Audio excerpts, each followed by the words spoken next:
मैं आपसे एक सवाल करता हूँ। आप एक अंधेरे कमरे में खड़े हैं और आपको एक मोमबत्ती दिया है और मैंने आपको एक माचिस दिया और आपने उस माचिस से उस मोमबत्ती में आग लगाई और धीरे धीरे प्रकाश फैला।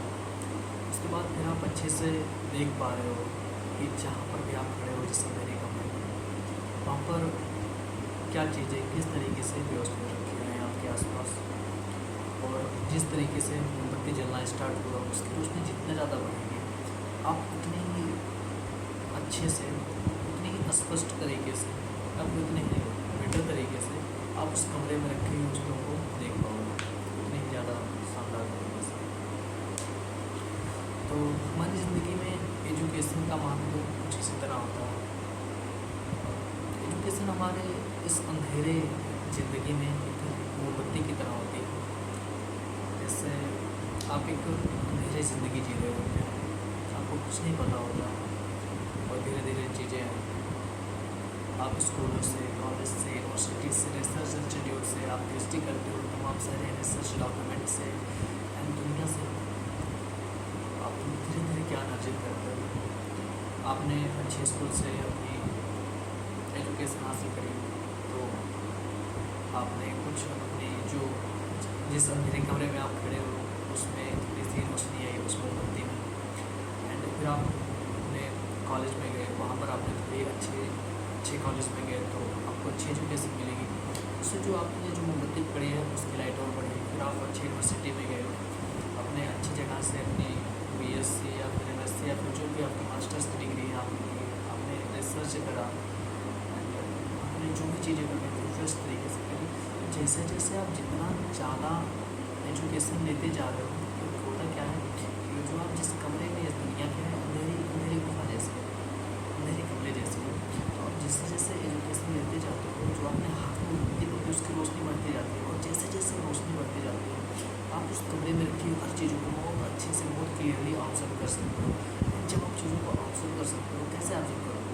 क्योंकि आपने एजुकेशन लिया, आपने एजुकेशन ली तो जैसे धीरे धीरे उस जो आपने हाथ में टॉर्च पकड़ा है उस एजुकेशन में आप अपना एफर्ट डाल रहे हो, उससे उस टॉर्च की रोशनी बढ़ रही है। एजुकेशन में कोई टॉर्च चलाइए, आप जितना ज़्यादा पढ़ोगे इतना ज़्यादा ज्ञान अर्जित करोगे दुनिया से, डॉक्यूमेंट्री से, रिसर्च से, ट्रैवलिंग से, लोगों से बात करके, लोगों को एक्सपीरियंस से, अपने आप अपने साथ शेयर करके आप जितना ज़्यादा आप खुद में ज्ञान अर्जित करोगे तो धीरे धीरे आपके जो हाथ में अपने जो लैंप पकड़ा है ना, जो एजुकेशन के सहारे चल रहा है, तो आपकी लैंप की जो रोशनी वो डे बाई डे बढ़ती जाएगी और डे बाई डे जब बढ़ती जाएगी तो कमरे में रखी हुई चीज़ें आपको बहुत ज़्यादा क्लियरली दिखाई देंगी। जैसे कि सामने मेज रखा है, कुर्सी रखा है, पंखा रखा है, कुर्सियाँ रखी हुई हैं, ये सारी चीज़ें आपको बहुत क्लियरली देख पाएंगे आप।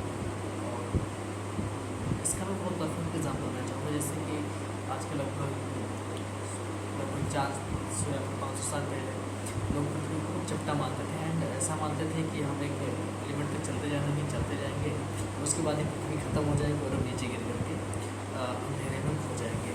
लेकिन धीरे धीरे रिसर्च और पता चला कि ये पूरी पृथ्वी हमारी लगभग गोल है और अगर हम एक पॉइंट से चल कर किसी भी मतलब 6 घंटे में अगर हम रेडियस फिक्स रेडियस में आते हैं तो हम एट द लास्ट में उस पॉइंट पर पहुँचेंगे। एंड इससे प्रूव हुआ कि ये पृथ्वी पूरी तरीके से तो नहीं, लेकिन हाँ लगभग लोगों को ही। और ये सारी चीज़ें कैसे पता लगी? क्योंकि हमने उस डायरेक्शन में रिसर्च करी डे बाई डे, सैकड़ों सालों तक हमने पढ़ाई करी एजुकेशन की। जैसे जैसे हमारा एजुकेशन बढ़ता गया हमें नॉलेज होती चलेगी। बहुत सारी ऐसी चीज़ें मान्यताएँ भी हैं धर्म के बारे में या फिर जात पात के, इंडिया में खासकर जात को लेकर के बहुत सारी मान्यताएँ थी कि छूत जात, ये सारी जो भी गलत भी चीज़ें थी, बहुत ज़्यादा गलत थी अभी भी है।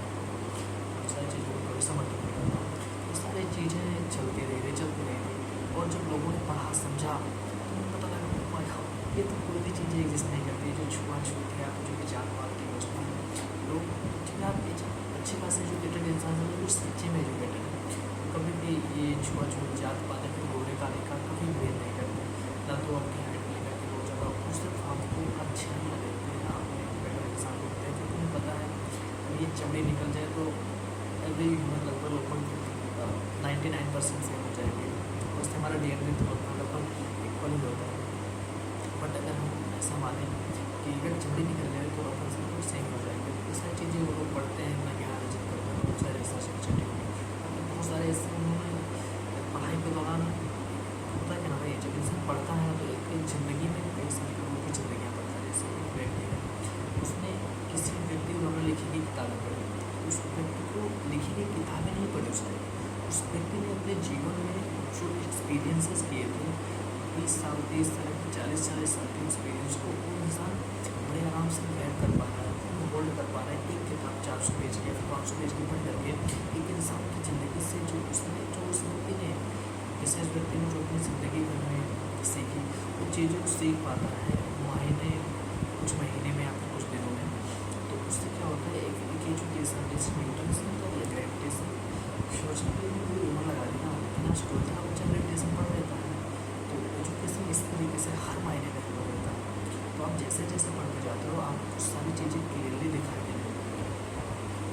और ऐसा भी नहीं ज्ञान का कभी कोई ऐसा नहीं होता, क्योंकि मैं सच बोलूँगी ह्यूमन साइंटिस्टों ने ऐसा हम लोग बोलते हैं साइंटिस्ट लोग कि हमारे अर्थ पर जितनी ज़्यादा भी physics chemistry math biology exist करती है अभी शायद हम उनका 1% भी नहीं जानते। इससे हमारे अर्थ पर जो मतलब साइंस एग्जिस्ट करती है, जैसे ग्रेविटेशन एग्जिस्ट भी पहले से करती थी ना, उसको न्यूटन जी ने ऑब्जर्व किया था।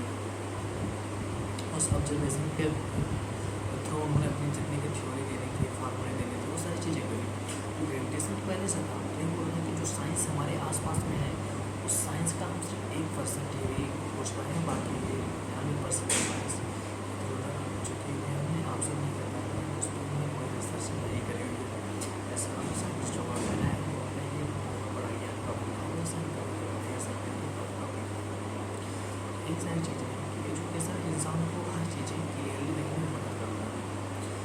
कई बार होता है कि अभी आज के लगभग 200 साल पहले 300 साल पहले 400 साल मैक्सिमम 300 साल पहले अगर हम अकबर के ज़माने में चले जाए, जो बहुत ही फेमस एग्जाम्पल है, अकबर के ज़माने में जाकर हम बोलें कि महाराज एक दिन हम ऐसे लोहे से तांबे से कुछ ऐसा चीज़ बनाएंगे, ऐसी मशीन बनाएंगे, ऐसा यंत्र बनाएंगे कि हवा में उड़ेगा।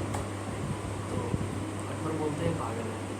लेकिन अगर अकबर के ज़माने में आप बोलते हैं कि महाराज मुझे ऐसे जादू पता है कि मैं, और आप ऐसा ढोंग करते खूब अच्छे से कि महाराज मैं ढोंग करूँगा, कुछ ऐसी चीज़ें करूँगा, मैं दरगाह पर जाऊँगा, दोस्त से हमारे यहाँ पर परी आ जाए, तो शायद अकबर विश्वास कर लेते हैं। आपकी इस लोहे वाले बात से ज़्यादा अहमियत आपके उस परी वाली बात को दी जाती है ना, उस मूवमेंट पर जो आज के लगभग अकबर के ज़माने की बात है।